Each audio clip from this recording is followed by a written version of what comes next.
Seismic surveys. If we have an earthquake on the Earth, here, we would call that point the epicenter. Around the region indicated with the red line, there would be P or primary, which are longitudinal waves, and S or secondary, which are transverse waves detected. The primary waves travel faster than the secondary waves, hence the name. In this region and this region, indicated by the yellow lines, there are no P or S waves detected at all. And in this region, indicated by the blue line, we get P waves but no S waves. P waves, longitudinal waves, can travel through a solid and a liquid, but S waves, which are transverse, can travel through solids but not through liquids. This information allows us to build up a detailed picture of the internal structure of the Earth. You'll be familiar with this model of the Earth, with the solid inner core, the liquid outer core, and the solid mantle round the outside.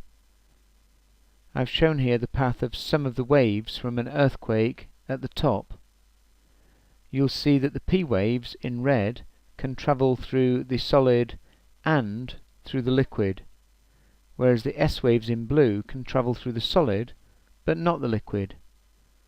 This explains why we receive no waves at all in this region. The waves bend like this as they're refracting. The deeper they go within the Earth, the faster they travel. Also, at boundaries, we get significant refraction, and here we have the P waves bending as they go from the solid to the liquid, bending again here as they go from the liquid to the solid. This is where we again get P waves around this region, but no S waves. Research into earthquakes can help to predict when they're likely to occur, and hopefully save many lives. Earthquakes at sea can cause massive waves called tsunamis. Early warning of these can allow the evacuation of vulnerable areas before the tsunami arrives.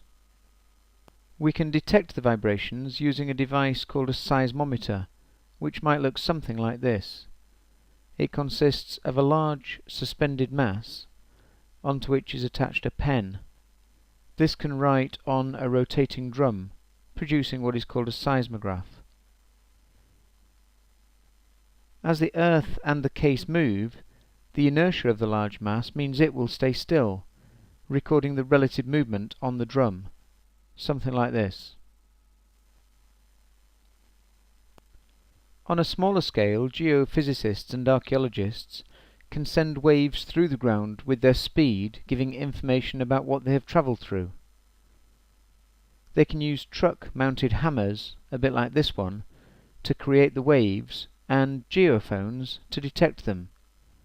So the hammer here will hit the ground, sending waves passing through these geophones in turn.